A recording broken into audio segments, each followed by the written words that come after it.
हिंगणघाट हे महाराष्ट्रातल्या वर्धा जिल्ह्यातलं एक छोटंसं गाव। गाव जरी छोटं असलं तरी या गावची अनेक वैशिष्ट्ये सांगण्यासारखी आहेत। कुष्ठरोग्यांची सेवा करणारे बाबा आमटे या गावचे। संपूर्ण जग ज्यांना रबरमॅन म्हणून ओळखतं ते नारायण भोसलेही याच हिंगणघाटचे। पण आजकाल हिंगणघाट चर्चेत आहे ते इथल्या जरीच्या हस्तकलेसाठी। जरी हा असा धागा आहे जो आपल्या चकाकीने बघणाऱ्याला स्वतःकडे आकर्षित करतो। जेव्हा या धाग्यात मोती होऊन कपड्यावर विणकाम केलं जातं तेव्हा बघणारे आश्चर्यचकित झाल्याशिवाय राहत नाहीत। हिंगणघाटचे सय्यद अनीस सय्यद मुसा अशीच पारंपरिक जरतारी कशिदाकारी करतात। अनीस भाईंचं वैशिष्ट्य सांगायचं म्हणजे त्यांनी कशिदाकारी आणि चित्रकलेचा संगम साधलाय। राजधानीत सुरू असलेल्या हुनर हाटच्या निमित्ताने अनीस भाईंचा कशिदाकारीतील प्रवास जाणून घेतलाय आमचे प्रतिनिधी रुपेश राऊत यांनी। नमस्कार, मी रुपेश राऊत। आज आपण हुनर हाट या कार्यक्रमामध्ये आलो आहेत आणि इथे आपण एक आमच्याबरोबर माणूस आहे जो क्राफ्ट एम्ब्रॉयडरीमध्ये त्यांनी काम केलेलं आहे आणि त्यांच्याकडून जाणून घेऊया त्यांनी कसं हे काम सुरुवात केली या कामाला आणि काय ते। सर कौन आता तुमचं? हाँ सर, मेरा नाम सैयद अनीस सैयद मूसा, महाराष्ट्र का रहने वाला हूँ। वर्धा ज़िला मेरा ज़िला है, हिंगणघाट मेरा गांव है। अक्सर मैं प्रदर्शनी में आते रहता हूँ और अपनी कला का प्रदर्शन मैं करते रहता हूँ। अभी आप एम्ब्रॉयडरी जो कान में डालने का चीज़ वगैरह सब कर रहे हैं ना, ये आपका आइडिया किधर से आया? हाँ, ये एक्चुअली क्या है कि मैंने बचपन में कभी देखा भी नहीं था, ना हमारे ख़ानदान में किसी ने देखा था, ना हमारे परिवार में किसी ने देखा था। छोटे से गांव में रहता था मैं। मेरी बचपन से इस कला के इसमें रुचि रहती थी। स्कूल के ज़माने में मैं पेंटिंग किया करता था, ड्राइंग का अच्छा मेरा हैंड था और म्यूज़िक का बड़ा शौक़ था। तो बम्बई के अंदर में मैं जाने की सोचा। मैं बोला एक बार गरीबी यानी परिस्थिति ऐसी थी कि पिताजी 8 साल की उम्र में उनका देहांत हो गया था। घर में परिवार चलाने के लिए एक भाई था जो कि वो भी बेरोज़गार था। मुझे भी ऐसा लगा कि मुझे भी कुछ करना चाहिए, तो मैं 17 साल की उम्र में बम्बई भाग गया, चला गया मैं। हाँ, घर छोड़ के मैं चला गया। वहाँ पे मैंने बहुत कोशिश किया म्यूजिशियन के अंदर में जाने के लिए, मगर उस वक्त के अंदर में बड़ी परिस्थिति ख़राब होने की वजह से कुछ लोग इस जरी के काम करने वाले मेरे पास में मिले वहाँ पर। तो मैंने देखा कि उस कारखाने में जाके, वो वर्कशॉप था छोटा सा, तो वहाँ जाके देखा मैंने, तो ये साड़ियों पे काम हुआ करता था। मुझे अच्छा लगा, आर्ट में रुचि होने की वजह से मैं इस काम में फिर मैं बोला दिलचस्पी मेरी बढ़ती गई। तो दिलचस्पी क्या बढ़ी, मेरी रोज़ी रोटी शुरू हो गई इसके अंदर में। 4 साल बम्बई में काम करने के बाद फिर मुझे ऐसा लगा कि अपने गांव जाना चाहिए। गांव जाने के बाद में मैं अपना वहाँ पर काम शुरू किया और गांव में शुरू किया मैंने। और उस वक्त में ज़रूरत थी मुझे काम करने वालों की। काम करने वाला तो कोई नहीं था। जो छोटे छोटे बच्चे थे, वो मोहल्ले के, जो मतलब जिनको गरीब परिस्थिति के थे, एकदम ही गरीब परिस्थिति के थे, उन बच्चों को मैंने फिर पढ़ाने से लेके पढ़ाई शुरू किया उनकी, और फिर बाद में उनको काम सिखाया, काम एम्ब्रॉयडरी का ये काम, और साथ साथ में उनकी पढ़ाई भी शुरू किया। तो वो लड़के मेरे पास में अच्छे तैयार हो गए। आपने तो अपनी पढ़ाई छोड़ दी थी बचपन में मैं मैट्रिक करने के बाद में, हाँ, मैट्रिक करने के बाद में मैं बम्बई अपनी किस्मत आजमाने चला गया था।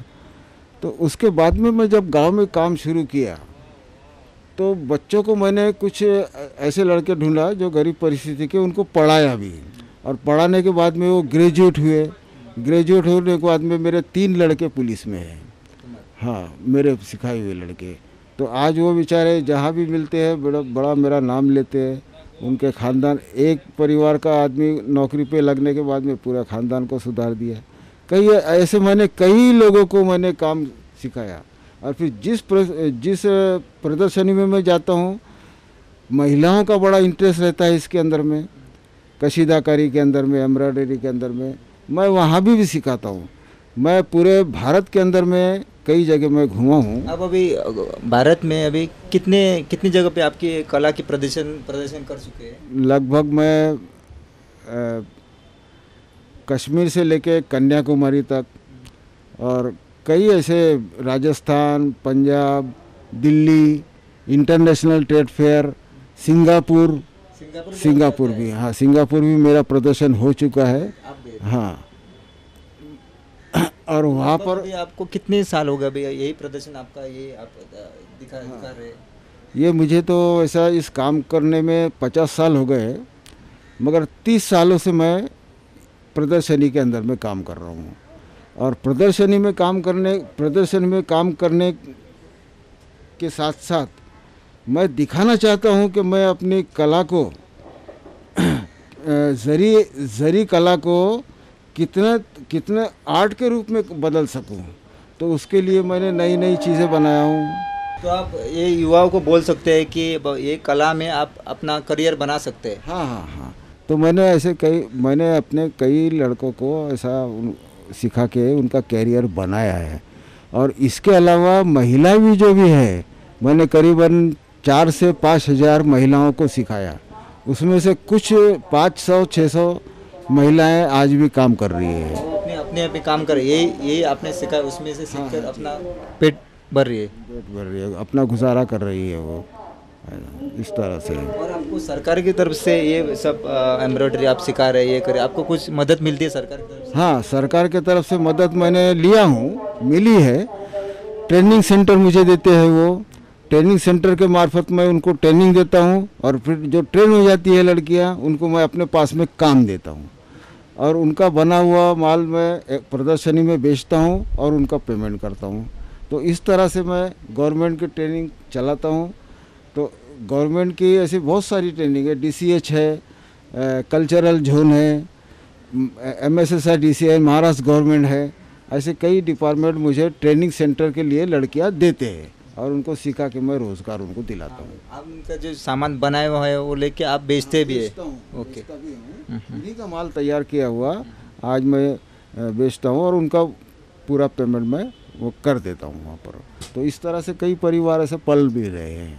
आपको सरकार ने कोई पुरस्कार वगैरह ऐसा कुछ दिया है? हाँ, पहली बार मैं 82 के 1982 के अंदर में जिला उद्योग केंद्र की तरफ से कंपटीशन अपने राज्य पुरस्कार के लिए मुंबई में भेजा गया था।